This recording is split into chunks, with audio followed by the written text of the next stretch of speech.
বাচ্চারা মনে রেখো, আল্লাহ সব দেখেন, অফলাইনে যেমন অনলাইনেও তেমন। জি হুজুর।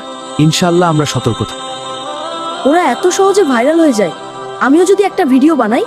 ভাই, একটা মজার ভিডিও বানাও, এই ভিডিও দিলে অনেক লাইক আসবে। আল্লাহ সব দেখেন, আমি এমন কন্টেন্ট বানাবো না যা মানুষকে কষ্ট দেয়।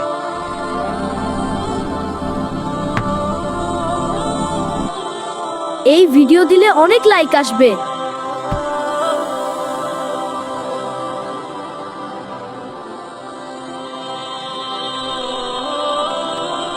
আল্লাহ বলেন, তোমরা একে অপরের গীবত করো না। আমি ভাইরাল হওয়ার জন্য গীবত করতে পারি না। যে অনলাইনে তাকওয়া বজায় রাখে, আল্লাহ তাকে সম্মান দেন। ভাইরাল হওয়ার চেয়ে আল্লাহর সন্তুষ্টি বড়। বন্ধুরা, মনে রাখবেন, সোশ্যাল মিডিয়াও আমাদের আমলের অংশ।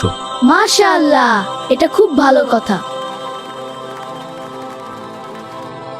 বন্ধুরা, সোশ্যাল মিডিয়ায় গীবত করা হারাম, ভাইরাল হওয়ার জন্য মিথ্যা বলা ঠিক না। সত্যি কথা, আমাদের সোশ্যাল মিডিয়াও ইসলামের নিয়ম মেনে ব্যবহার করা উচিত।